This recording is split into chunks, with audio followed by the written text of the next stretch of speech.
Hey everyone, have you ever been in a conversation or a presentation where you get caught off guard and struggling to find the right answer?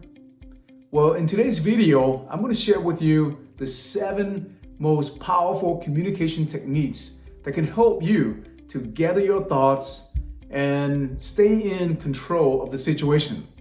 These 7 techniques will help you buy time and respond confidently. So let's get started.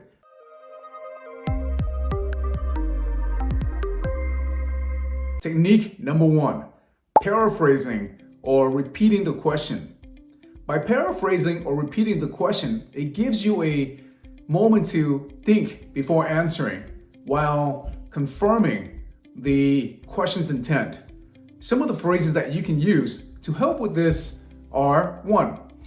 So what you're asking is, so if I understand you correctly, or so what I'm hearing what you're saying is, for example, so John, if I understand you correctly, you're asking how cybersecurity risks are managed in our organization. Did I get that right? Technique number 2, ask for clarification. By asking for clarification, it ensures that you fully understand the question before answering. Now, some of the phrases that you can use are 1, could you clarify what you mean by, or can you please elaborate on what you mean by blank blank? Or just so that we are aligned here, for example, just to make sure that we are aligned here, John, when you say efficiency improvements, are you referring to cost-saving measures or process optimization? Number 3, summarize previous points. By summarizing the previous points, it allows for you to refocus the conversation while thinking through the next response. A phrase that you can use is, now before I answer this, let's do a quick recap of what we've covered.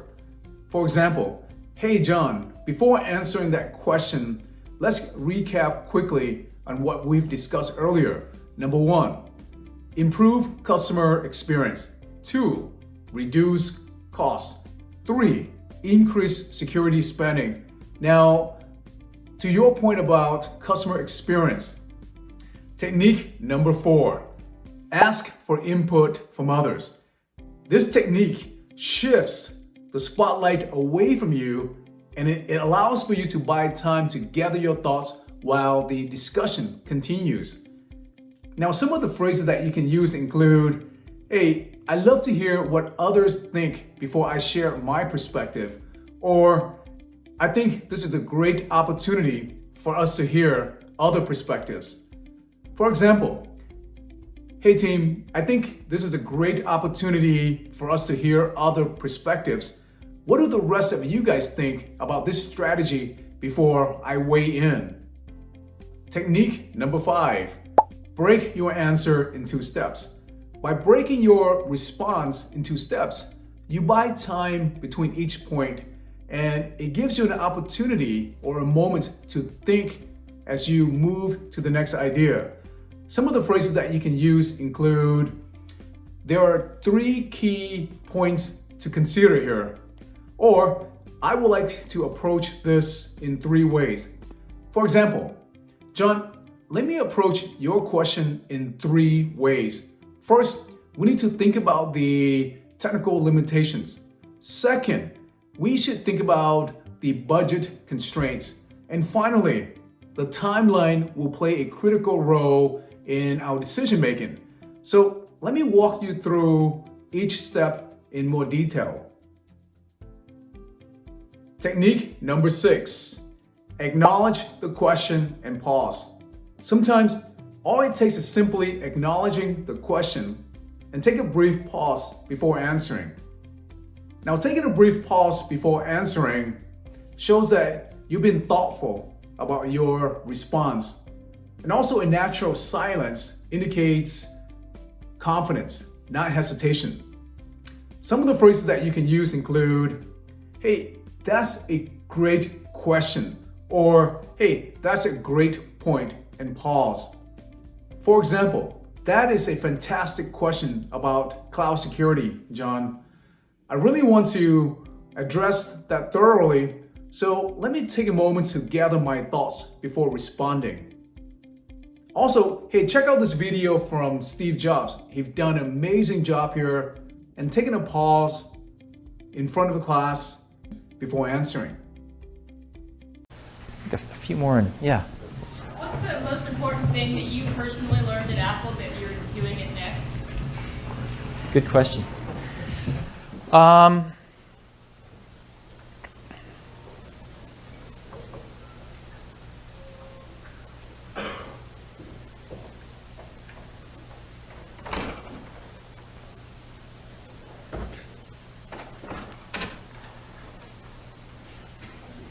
I'm not sure I learned this when I was at Apple, but I learned it based on the data when I was at Apple. And that is, I now take a longer-term view on people. In other words, when I see something not being done right, my first reaction isn't to go fix it. It's to say, we're building a team here and we're going to do great stuff for the next decade, not just the next year. And so what do I need to do to help so that the person that's screwing up learns versus how do I fix the problem? And that's painful sometimes. And I still have that first instinct to go fix the problem, but that's taking a longer-term view on people is probably the biggest thing that's changed. And then I don't know, that's, you know, maybe the part that's biological, but yes. Technique number 7. Admit that you don't have the answer and you need more time. Now, this technique is useful when a more thoughtful response is important than an immediate one. A phrase that you can use is, look, this is a more complex issue and I want to give it more thought. Can I get back to you with a more detailed answer? For example, hey John, that is a complex question about the future of AI in our industry. Now, I'd like to give you a more thoughtful response. Would it be okay if I take some time to research and get back to you with a more detailed answer? There you have it. The 7 powerful communication techniques that you can use to help you gather your thoughts and stay in control of the situation. Now, let's take a quick moment to review the 7 techniques. 1. Paraphrase or repeat the question. 2. Ask for clarification. 3. Summarize previous points. 4. Ask for input from others. 5. Break the answer into steps. And 6. Acknowledge the question and pause. And 7. Admit that you don't know the answer and you need more time. I hope that the 7 communication techniques help elevate your effectiveness as a communicator. With that, thank you so much for watching the video. And until next time, take good care of yourself. And please subscribe if you haven't had a chance to do so. Thanks.